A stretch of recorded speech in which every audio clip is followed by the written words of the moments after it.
Es nuestra intención que esta conversación sea eso, una conversación, no una fría entrevista sobre puntos de vista al alcance de iniciados, porque son bastante difundidas sus opiniones de intelectual en diversas publicaciones.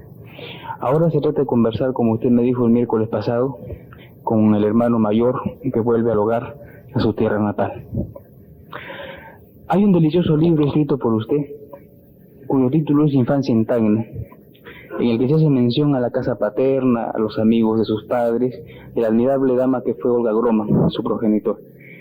Cada vez que usted vuelve a Tacna, ¿cuáles son los rincones que visita con mayor frecuencia porque significaron algo en su niñez?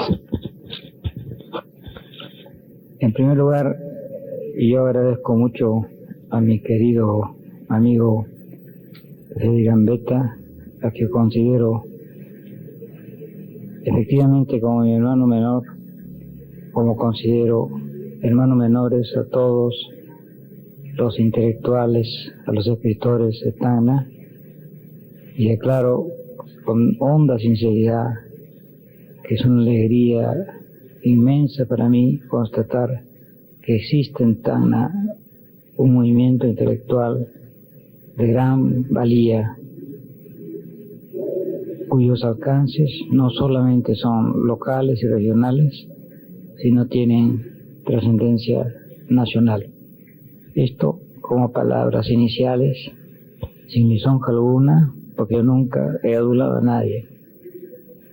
Esta alusión a mi visita a Tacna me emociona, porque efectivamente hay un sentido que podríamos llamar, usando una palabra fuera de moda, romántico, cada vez que vengo a Tacna. Por cierto, que la casa que procuro ver más de cerca, y a veces he atisbado en lo que he podido su interior, es la casa de mi familia, en la Plaza de Armas, en la esquina frente a la prefectura, hoy Banco de la Nación. También digo que me encanta en momentos que tengo libres, dentro del tiempo limitado que por desgracia me veo obligado a estar en Tacna. Me encanta recorrer las calles de Tacna de un lado a otro, y a veces, de pronto, en algún rincón, ubico alguna casa en la que estuve cuando fui niño. Así, por ejemplo, en la Alameda he reconocido la casa en donde vivió la familia Solquet, casa que visité muchas veces, porque doña Josefa Bilbao de Solquet, esposa de don Enrique Solquet, cuya tumba he visto, la tumba de cuyo padre he visto en el cementerio. Doña Josefa Bilbao de Solquet era mi madrina. Para mí, todos los rincones de Tacna me producen una emoción inenarrable, pero hay algo que desde un punto de vista no solo personal, sino de un punto de vista que podríamos llamar objetivo, tiene para mí una profunda significación. La Alameda me parece que es tan larga como es, tan extensa, tan ancha, tan bella. Es un lugar digno de cualquier ciudad. Es un lugar que debía ser visitada por turistas, acompañados por guías que indicaran los distintos rincones o los distintos sectores históricos o de interés actual que existen en aquella magnífica avenida. Lamento que desgraciadamente no todo el largo trazo de la avenida esté orlado por árboles. Hay sectores en la parte de arriba que podríamos llamar desnudos. Ojalá algún día, y ojalá sea pronto, toda la medida queda acompañada por esos árboles que le dan tanta prestancia en otras de sus áreas. Doctor, ¿cómo nació en usted la vocación por el estudio de documentos, por la investigación, su amor de toda una vida por la historia? ¿Hubo alguien en su infancia que influyera en ella? Yo creo que en ese fenómeno de orden personalísimo, independientemente de cualquier juicio que se haga sobre lo que he escrito, es mucho menos valioso de lo que yo hubiese querido que fuese. En esa vocación han actuado tres factores. Uno, un elemento que podríamos llamar atávico. Yo recuerdo que en mi hogar se hablaba mucho de los artículos que escribió en diversos diarios nuestro tío abuelo, Modesto Basade, sobre Tacna, la historia de Tacna, primeros años de la República, independencia, su libro o folleto Riquezas Peruanas, en un momento en que Perú era tan pobre, inmediatamente después de la guerra con Chile. Mi abuelo paterno, Carlos Basade y Sarnote, publicó unos apuntes de la provincia de Tacna, que según creo son el primer estudio geográfico, histórico, sobre nuestra tierra, porque es verdad que existe el trabajo muy valioso de José Gómez, sobre el coloniaje, pero entiendo que la fecha del estudio de Carlos Basade y Sarnote es anterior, esto sin desmerecer el trabajo de Gómez. Y el segundo factor es que en mi casa, desde la época de mi abuelo, quizás antes, pero fundamentalmente desde la época de mi abuelo y la época de mi padre, Carlos Basade y Forero, se reunió una colección muy abundante de libros, especialmente obras de historia peruana, también algunos libros de historia de autores chilenos y bolivianos, al lado de libros de literatura. Recibíamos algunas revistas europeas dentro de las facilidades de aquella época. Así que el ambiente que puede crear una biblioteca en una casa influye sobre un niño. Desgraciadamente la vida moderna, con este sistema de los departamentos pequeños, dificulta la creación de bibliotecas en donde se pueda cómodamente abrir o cerrar un libro, abrir o cerrar otro libro en horas de tranquilidad. Y ahora me voy a referir al otro factor. Mi padre murió siendo yo muy niño. Yo tenía 6 años. Fui el último de 7 hermanos. Y el duelo en provincias era muy severo. El duelo en Tacna, especialmente para nosotros, fue muy rígido. Y quizás esa circunstancia de haber sido niño huérfano, pero en mí, de un modo quizás subconsciente, un afán, una especie de anhelo de buscar un mundo propio, un mundo distinto de aquel que correspondía a las angustias y a las tristezas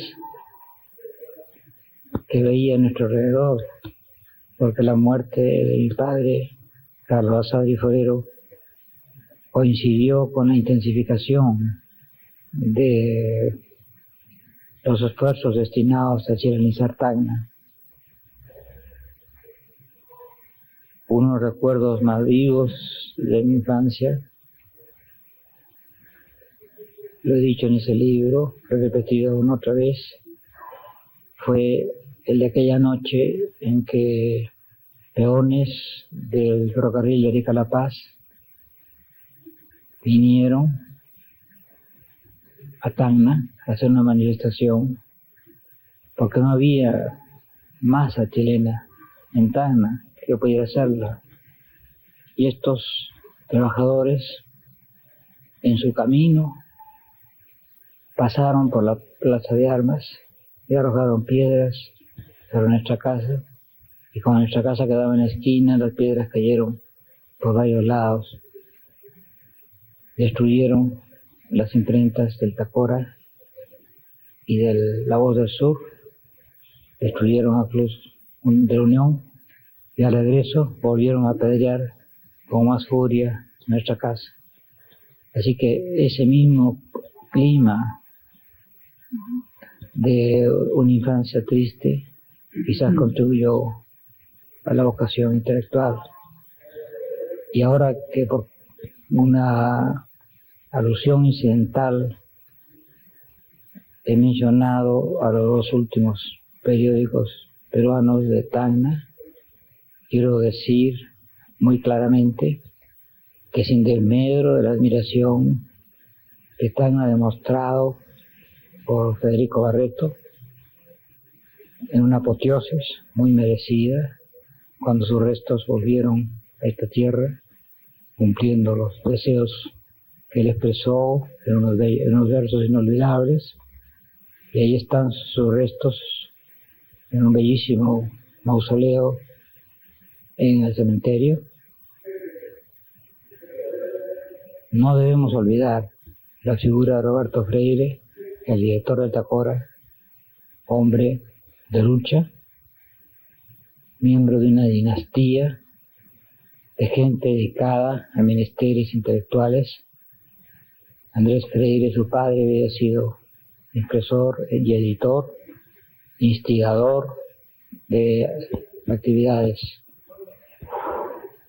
literarias e históricas, y hay diversas ramas de la familia Freire de valía en el campo literario, pero Roberto Freire fue un hombre que, no teniendo el ajuar literario de los Barreto,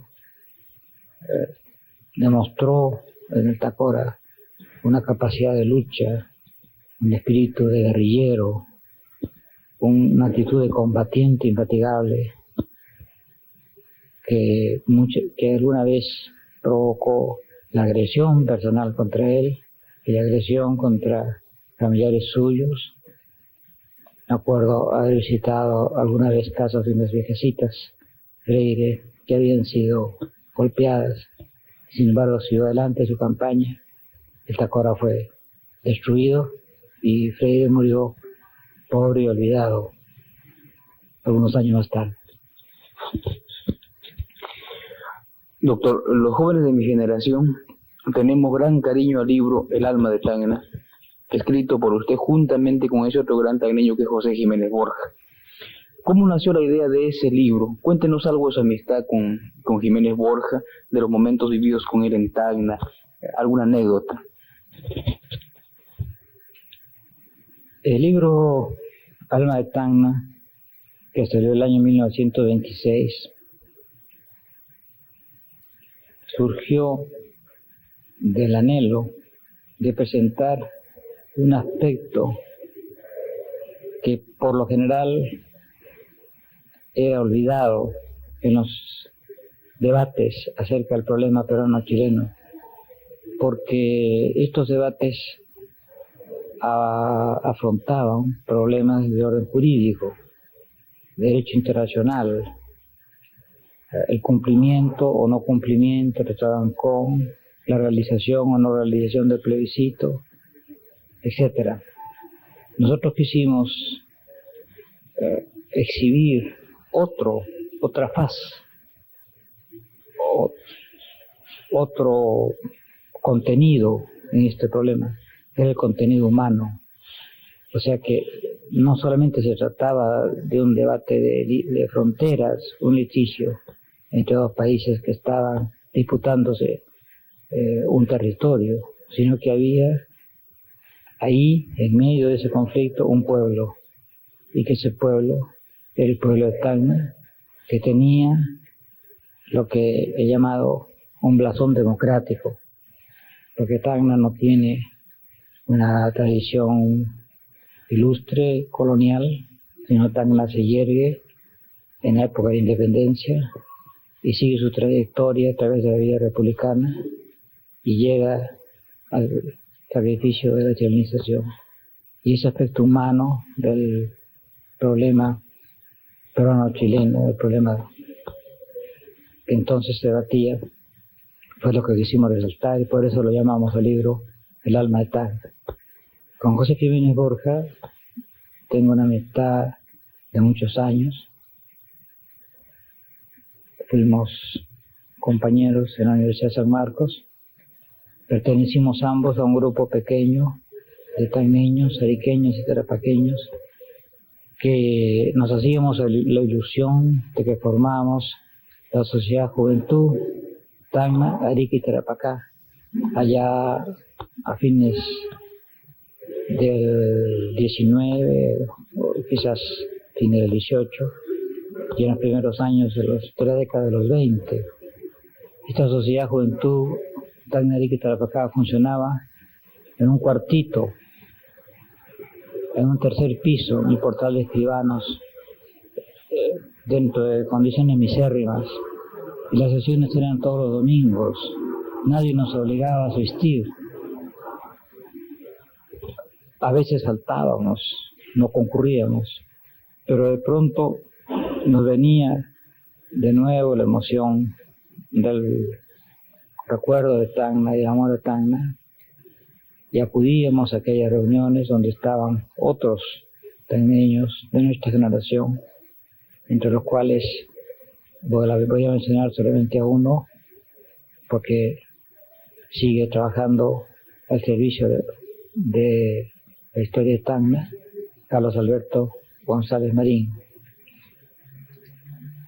Durante la época del plebiscito, José Jiménez Borja y yo estuvimos acá, estuvimos juntos muchas veces, recorrimos las calles de Tacna, dentro del peligro que significaba en aquella época para los peruanos pasear, inclusive pasear por las calles, y juntos colaboramos en el periódico Justicia, editado por la Delegación Jurídica de Arica, y allí escribimos unas semblanzas de tacneños ilustres, en un número él, en otro número yo, desfilaron distintas figuras del pasado de Tacna para decirles a los chilenos que Tacna tenía su tradición ilustre y tradición peruana. Y no por vanidad personal, sino como un detalle curioso, recordaré que en el número 3 de Justicia hay una carta mía, una carta abierta al diputado comunista Luis de Cruz, que había llegado para la campaña plebiscitaria chilena, y esa carta fue repartida en volantes por las calles de Tacna. Y en esa carta yo le preguntaba a qué pobres ha venido usted a defender a Tacna, y le recordaba que el ser más pobre acá es el indio, y que los indios de Chayaviento y los indios de las aldeas vecinas se habían visto obligados a ir a refugiarse en Tarata por los atropellos de los carabineros. Y le decía que si él pronunciaba discursos, se dieron discursos ante obreros que el fisco pagaba, y esos comicios a los cuales él asistiría, escucharía no la internacional, no los acordes de la internacional, sino los acordes del himno Yungay, y que cualquiera que fuese su actitud serviría para los planes del intendente Barceló Lira, del general Fernández Pradel y del obispo Rafael Edwards. Y habían otras consideraciones más. Repito que este volante se repartió por la calle de Tacna. Luis de Cruz no contestó y poco más tarde, silenciosamente, tomó un barco y regresó a Santiago. Doctor, desearíamos saber en esta rápida conversación, ¿cuál es el personaje tacneño que usted más admira a través de la historia de Tacna? Hay una galería realmente impresionante de figuras tacneñas de primera calidad en la vida de Tacna, esta ciudad tan pequeña, esta ciudad que no tiene o no ha tenido un gran desarrollo, que tiene una campiña tan hermosa, tan pródiga y al mismo tiempo tan chica.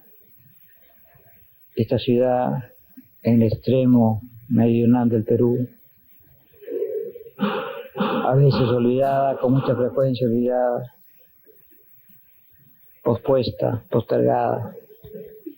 Así que asombra cómo aparecen figuras de tanto relieve a lo largo de la historia tacneña. Voy a mencionar tan solo unos cuantos nombres.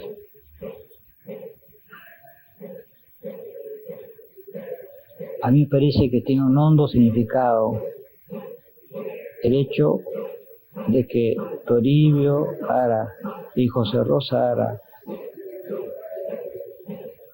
indígenas de Tacna, actuaran en la época de la independencia, lo cual destruye la tesis de que nuestra emancipación fue una obra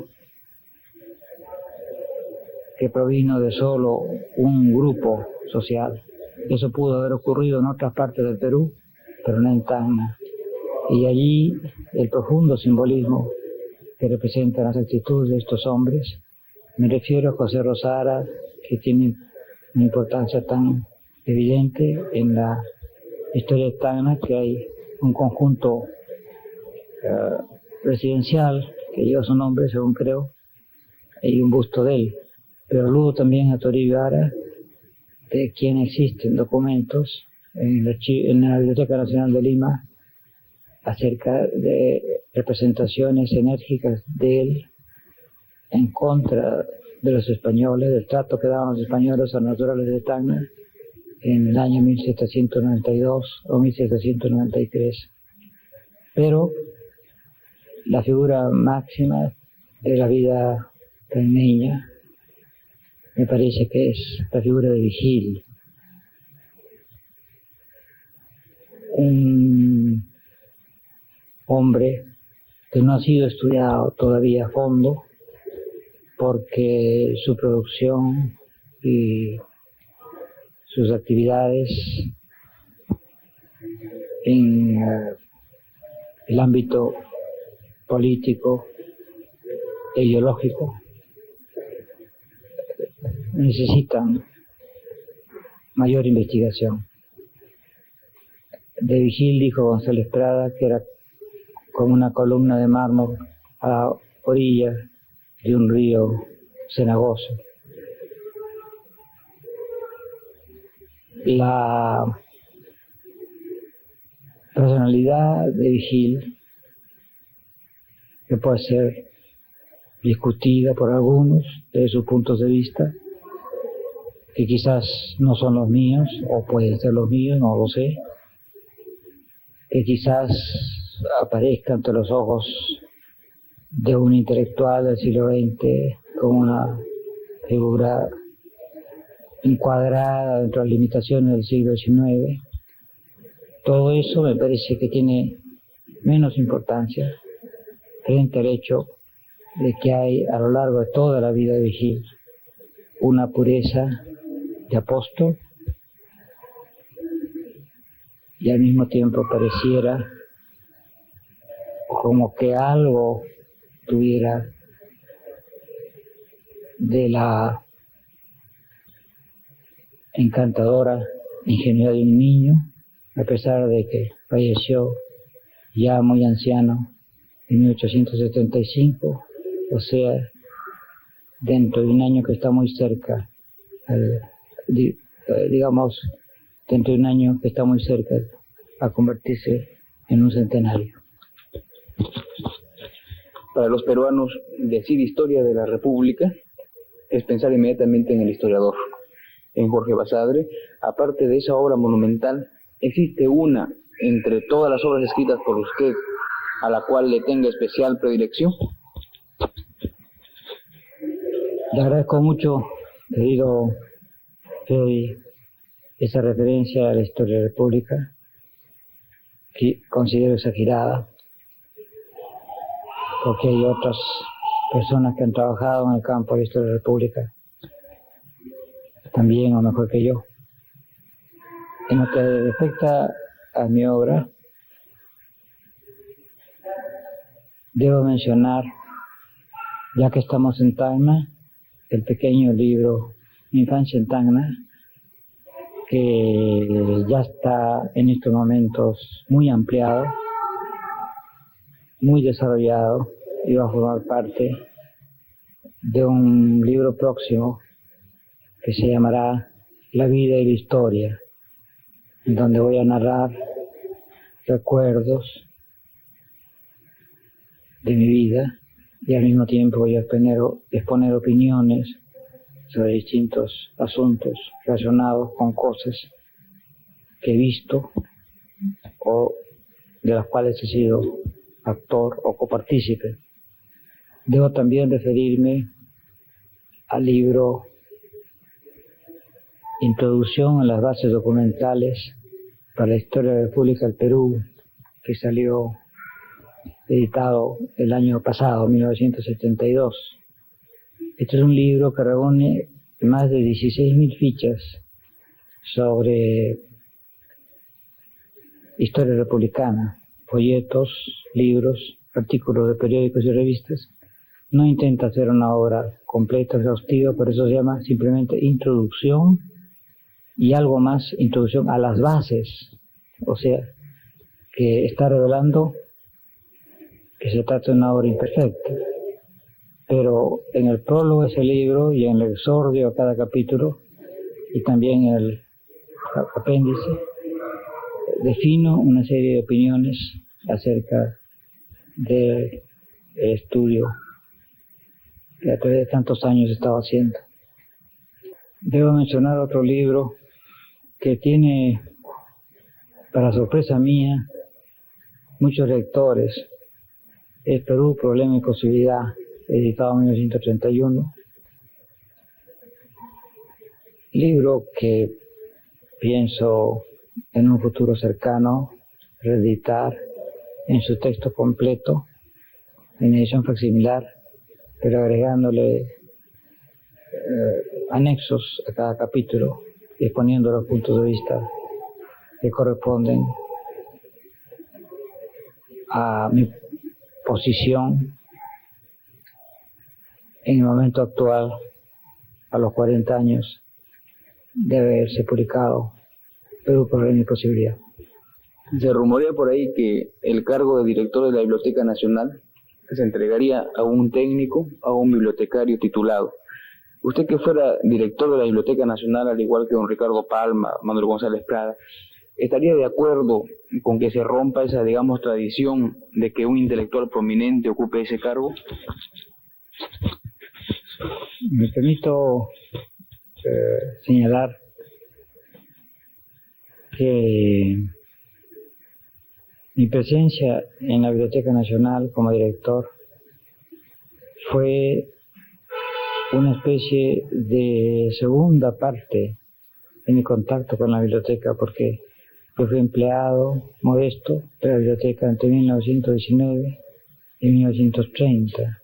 Llegué a la dirección de la biblioteca el año 1943, después del incendio vergonzoso que destruyó gran parte de los fondos de la biblioteca. Y entonces intelectuales eminentes clamaron que el patrimonio cultural del Perú había desaparecido para siempre. Nosotros abrimos la biblioteca en 1947, o sea, 4 años después, más de 4 años después. Pero la base fundamental de la biblioteca nueva fue la creación y la organización de la Escuela de Bibliotecarios, o sea, que se estableció una nueva profesión en el Perú, profesión que antes no se conocía entre nosotros. Yo estoy de acuerdo con la tesis de que un bibliotecario o una bibliotecaria de lo que es una biblioteca moderna, una biblioteca al servicio del pueblo, al servicio de la comunidad. Y en el caso actual, a través de su departamento, un departamento especial que dirige Carmen Checa de Silva, la Biblioteca Nacional se proyecta sobre las bibliotecas de provincias, se proyecta sobre las fábricas y va a los barrios jóvenes. Me parece que eso tiene más interés, más importancia que el sentido decorativo o de prestigio que puede significar la presidencia de tal o cual figura eminente en el campo de las letras, de las ciencias, pero ajeno a la moderna disciplina bibliológica que está tomando gran impulso, está unida al desarrollo de todos los campos de la documentación. Pero hay una condición esencial, que ese bibliotecario o bibliotecaria profesionales, técnicos, sean capaces, sean eficientes, tengan la personalidad, la categoría necesarias. Ahora terminamos, doctor, esta conversación a la cual usted tan gentilmente ha accedido para preguntarle cuál es la visión que tiene de Tacna actual, de su movimiento cultural, cómo ve el futuro de esta sociedad. Volver a insistir en mi cariño a Tacna sería una redundancia más. Desde el punto de vista cultural, creo haber dicho antes que tengo la inmensa satisfacción, la alegría profunda ante el hecho de que exista una actividad intelectual auténtica y valiosa en esta ciudad.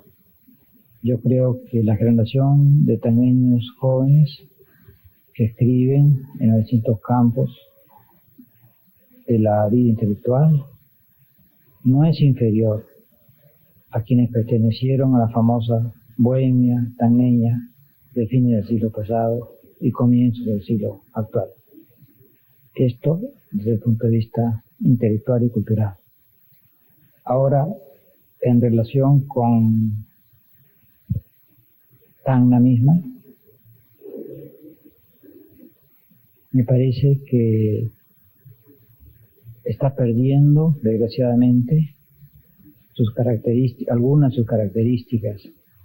A mí me hubiera gustado que el progreso en Tacna significara, en cierto sentido, una continuidad en la tradición tacneña, que nosotros hubiésemos seguido el ejemplo de Arequipa, que está tratando de revivir, de llevar hasta el momento actual, hasta los días actuales, lo que fue la Arequipa de ayer. Me parece que Tacna se está despersonalizando. Por ejemplo, una de las delicias que para el visitante tiene Tacna y para el tacneño tiene Tacna, para el tacneño verdadero, son esas casas tacneñas típicas con techo de mojinete, a las cuales usted se refiere, mi querido Freddy, en la hermosa leyenda que usted ha escrito, que he tenido la gentileza de hacerme leer. Esos techos de mojinetes se están perdiendo. Habría que ver alguna forma, mediante una consulta con arquitectos, con especialistas en urbanismo, que Tacna no se convirtiera en una ciudad más, una ciudad anónima. Por ejemplo, que tenga edificios de 7 pisos, 9, 10 o 11 pisos, desde el punto de vista del interés histórico, turístico de Tacna, para el tacneño, para el visitante. No interesa, porque edificios iguales, parecidos, mejores, puede haber en otra ciudad cualquiera. Tacna debiera tratar de mantener lo esencial de lo que ofrece Tacna de siempre. Ahora, en cuanto a los problemas de Tacna, veo con gran alegría que han avanzado algunas obras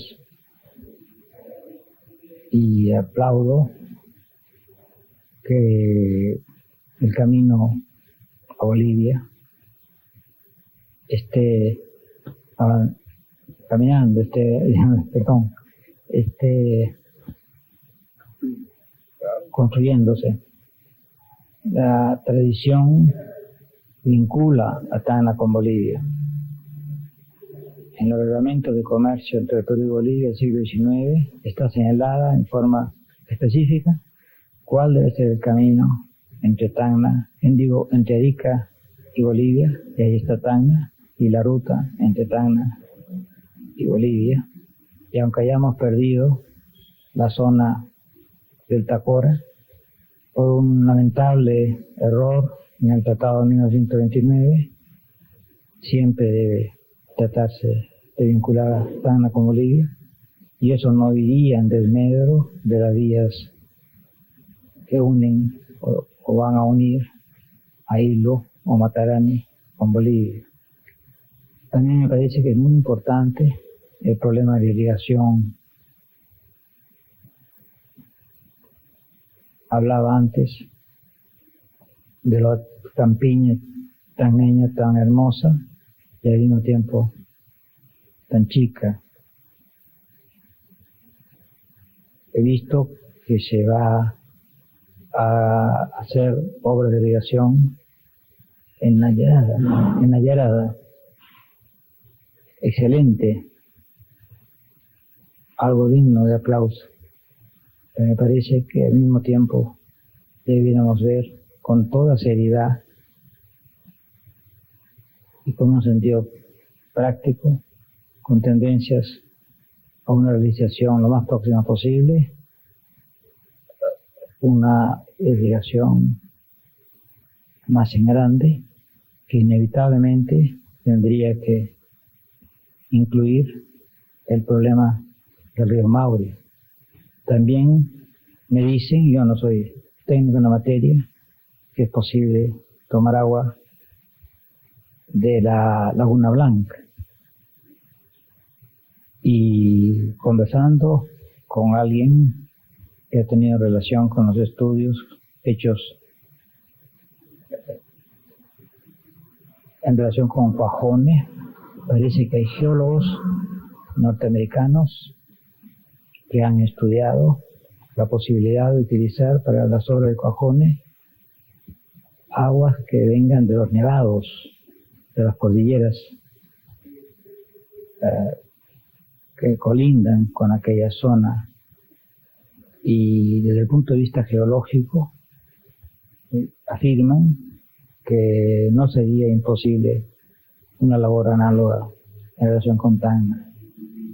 Así que el problema de irrigación de Tacna me parece que tiene un sentido de carácter integral.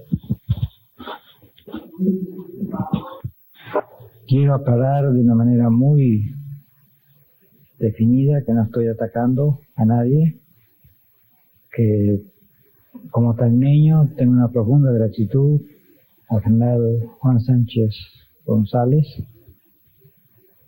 a quien estimo desde hace muchos años